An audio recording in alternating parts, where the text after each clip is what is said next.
Hey everyone, welcome back to the homestead. If you guys are new here, my name is Nadine and we homestead on 2/3 of an acre here in Southwest Pennsylvania. And I teach you guys how to do what you can with what you have right where you are. And today we are in the homestead kitchen, or just my kitchen, and we are going to be making and canning applesauce today. Me and my husband worked on harvesting the rest of our apples this morning. So I have a couple apple videos lined up for you guys, but today we're just going to be focusing on, or in this video, we're going to be focusing on making and canning applesauce. This is one of our favorite things to make and can on our homestead. My children love it, I love it, and it's just a really great pantry staple to have on hand, especially when you have apple trees that are awesome producers. So let's talk about what you're going to need to make applesauce. So first and foremost, you're going to need apples. We grew these here on our homestead. These are wine sap apples, and they are very sweet with a little bit of a tartness to them. And the first thing you're going to want to do is fill up your sink or a bucket with some cooled water and sprinkle a little bit of baking soda in there to just give them a nice wash. We grow everything here organically. I don't spray for pests or funguses or anything like that. So soaking them in the baking soda really helps to eliminate any pests, get any dirt or fungus off of them, and just gets us started off on the right foot. I usually soak them for about 5 to 10 minutes before I start peeling and cutting them. And that just gives them enough time to, let the baking soda do its thing. I don't typically worry about rinsing them after the soak because I'm peeling them. And it is just baking soda, so it's perfectly safe to eat. So yeah, I don't worry about washing them after the soaking has been done. I just go straight to peeling them. Now there's a couple different ways that you can peel them. You can use a hand peeler or electric peeler. You can use a paring knife, but I prefer using this little gadget. It is a peeler, slicer, and corer all in one, and it just makes the job go a whole lot faster. Plus, my kids really like to use it, so I get some free help out of it because they like using this little machine, and I will show you how to use that. And then as we peel and core and slice, you're going to want to have a couple pots and or bowls. We are going to be using this pot to make the applesauce in, so all of my sliced pieces of apples are going to be going in this pot. And then I'm going to be putting all of my scraps in here. So all of the skins and cores are going to go in this really big pot, and we're going to use them for something else. And I will make a video on that as well. And then you're going to want a little bowl for all of the not so great pieces that you're going to cut out. Apples will have bruises on them, or rotten spots, or even like bug marks where, bugs were eating them or whatnot. You want to cut all of that stuff out and throw that either for your chickens or into the compost, because you don't want that ending up in your final product. So that's why I like to have a little scrap bowl. The other thing that you're going to want is a water bath canner. This one has a tray in it, so you can easily lower your jars and then lift them back out. Ooh. So water bath canner. You're going to want a couple towels to set out. And then I prefer using an immersion blender. But if you don't have an immersion blender, you can easily use a hand beater or mixer. You can use a food processor. You can use a KitchenAid stand mixer. Whatever it is that you have on hand to mash up your cooked apples, you're going to end up with very similar results. So don't think that you have to go out and get new kitchen tools or appliances to make applesauce. It's really quite simple. And that's pretty much all you need outside of mason jars. I like to use the quart-size mason jars because I have a large family and 3 boys. So 1 jar is basically 1 serving of applesauce for all 3 of my children. So I do it in the larger quart-sized jars. You could also do it in pints or half pints if you wanted to. But this is just what I prefer doing and using those larger jars. So I'm going to go ahead and get you guys flipped around, and I'm going to show you how I slice, peel, and core my apples, and then we will go from there. Oh, before I forget, I am using the applesauce recipe from the Home Preserving book by Ball. You can find this on Amazon. Sometimes your local like farm stores will also have one. But like I said, I just ordered mine from Amazon. I can leave a link down below for you guys. And this recipe calls for 12 pounds of apples, 3 cups of sugar, though I don't add any sugar. I find that the applesauce is perfectly sweet enough without it. And then you're going to need lemon juice. So that's about it. So let's go ahead and start peeling our apples.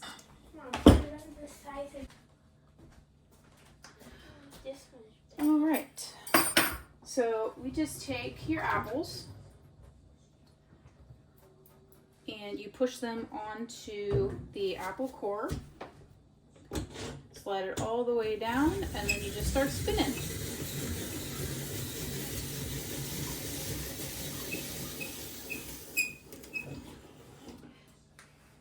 And then you pull your apple off and it's cored and cut. So I like to remove the skin part that's left and I throw it in my scrap bucket, and then I like to cut off like the bruised marks and I throw those in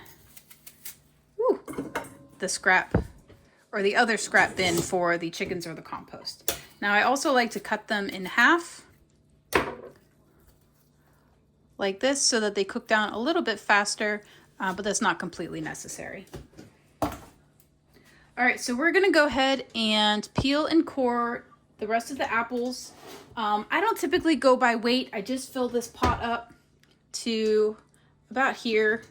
This is a, I don't know if you can read this is a 7-quart pot right there. And I fill it up to about the 6-quart mark with apples.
We are over at the stove.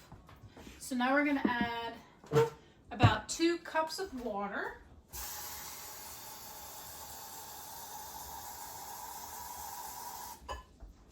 This will prevent the apples from sticking to the bottom of the pan as they cook down. And then we're gonna turn it on medium high, so about a 7 or a 6. And just let it simmer for about 20 minutes or so, or until the apples are really soft, like you can squish them. So I'm gonna let this cook down and I'll see you guys in about 20 minutes.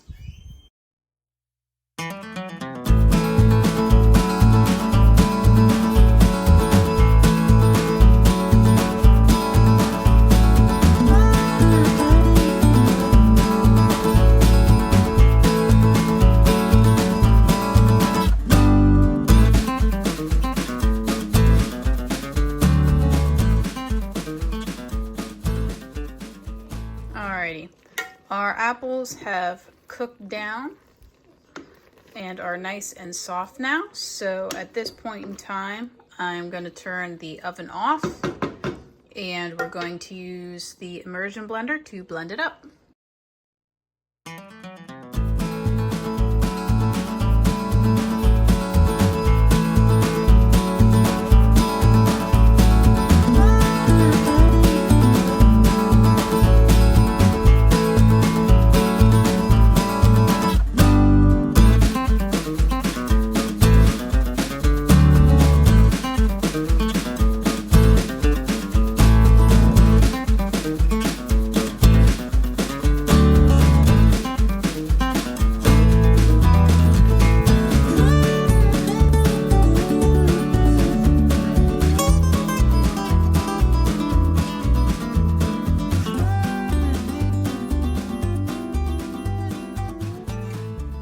All right, now that our applesauce is cooked down and blended, it is ready to can. So while that was cooking down, I went ahead and prepared my jars.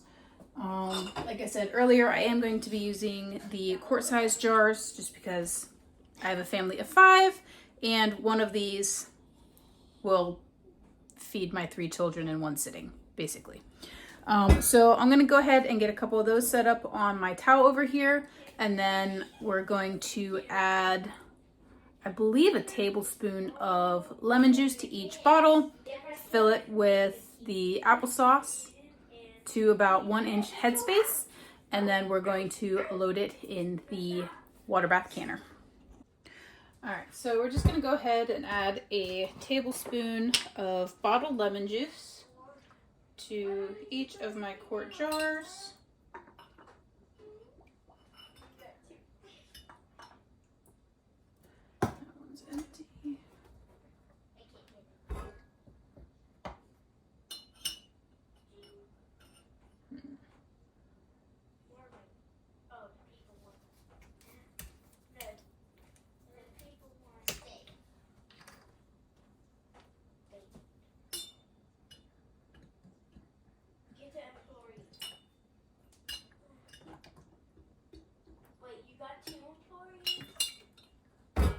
Alrighty. And then we'll use the funnel and the label and fill them up.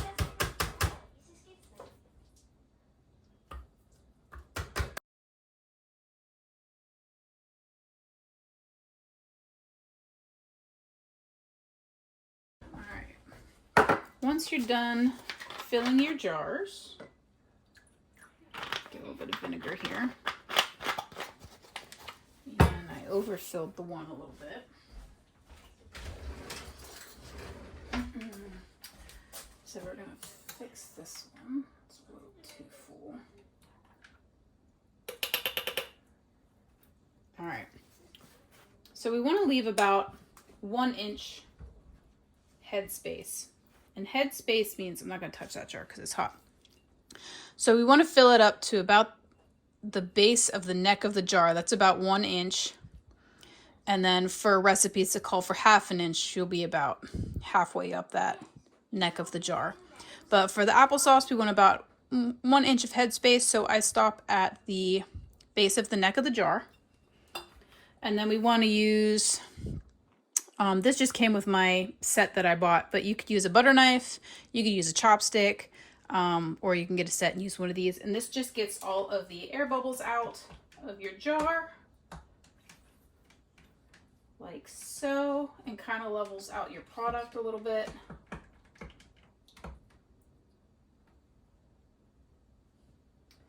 All right, and then once you're done with that, you're going to take a little bit of vinegar on a rag or a paper towel and clean the top of your jars really well so you get a good seal between your jar and your lid. I'm just gonna go ahead and take my lids here. And then we're going to put the rings on. You only want to do them fingertip tight. So as soon as you feel some resistance, you stop. All right.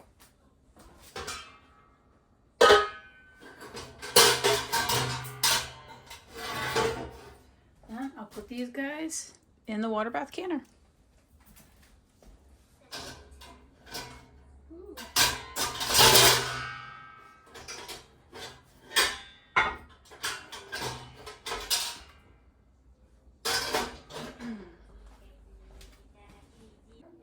All right, so obviously this batch of applesauce did not give me a full batch of applesauce.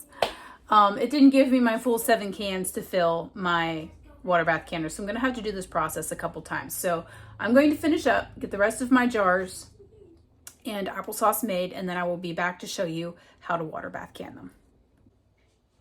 So I just finished getting the next batch of apples cooked down and blended up. So my canner is full minus 1 jar. I'm not gonna cook down more apples for 1 jar. So we're just gonna go ahead, and since we're water bath canning, we're going to fill it up with water about 1 inch above the top of the jars. And then we're gonna put the lid on, bring it up to a boil. So once it's boiling, you process both pint and quart jars for 20 minutes. So I'm gonna go ahead and get my pot filled up, and then we'll get her boiling.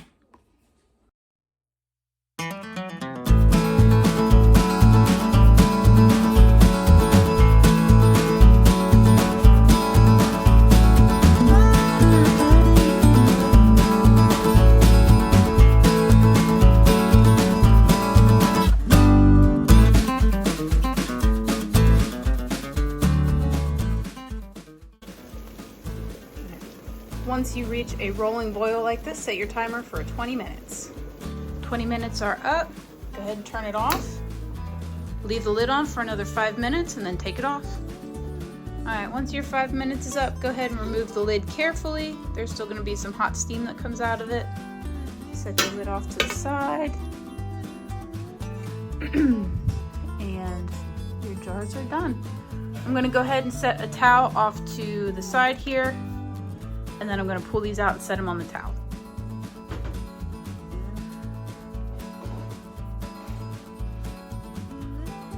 I'm going to space them about 1 inch apart to allow airflow between the jars. Don't be alarmed if your jars start popping. That's a sound you want to hear. That means those seals are doing what they're supposed to.